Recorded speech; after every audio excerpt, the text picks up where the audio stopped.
ఆధ్వర్యంలో 40వ ఉచిత మెగా వైద్య శిబిరాన్ని వర్షాలపట్నం ఈ సరౌండ్లో ఉన్నటువంటి ఏదైతే స్లమ్ ఏరియాలో ఉన్నారో పేదవారందరూ ఉపయోగించుకోవాలని చెప్పి ఈరోజు మెగా వైద్య శిబిరాన్ని ఏర్పాటు చేయడం జరిగింది.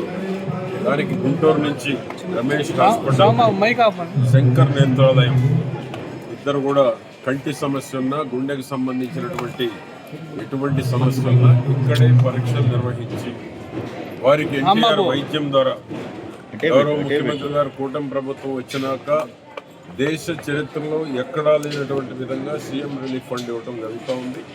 ఒక పక్క ఎన్టీఆర్ వైద్యం, మరొక పక్క ముఖ్యమంత్రి సహాయ నిధి నుంచి పేదవారిని ఆరోగ్యవంతులుగా చేయటానికి, అనారోగ్యం ఎవరు ఉండకూడదనేటువంటి ఒక మంచి సదుద్దేశంతో గౌరవ ముఖ్యమంత్రి గారు వైద్యానికి ప్రాధాన్యత ఇవ్వడం జరుగుతూ ఉంది.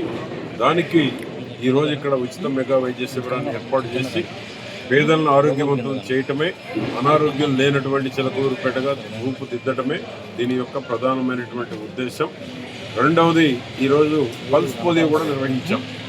రాష్ట్రంలో గౌరవ ముఖ్యమంత్రి చంద్రబాబు నాయుడు గారి యొక్క ఆధ్వర్యంలో 54 లక్షల మందికి, అంటే 5 సంవత్సరాల లోపు ఉన్నటువంటి 54 లక్షల మంది పిల్లలకి ఈరోజు పల్స్ పోలియో కార్యక్రమాన్ని కూడా తీసుకోవడం జరిగింది.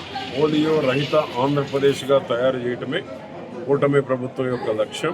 దానికోసం ఈరోజు రాష్ట్ర వ్యాప్తంగా కూడా పల్స్ పోలియో కార్యక్రమాన్ని తీసుకొని 5 సంవత్సరాల లోపు ఉన్నటువంటి పిల్లలందరికీ పల్స్ పోలియో నిర్వహించి పోలియో రహిత సమాజంగా తీర్చిదిద్దటమే చంద్రబాబు గారి యొక్క ఆశయం.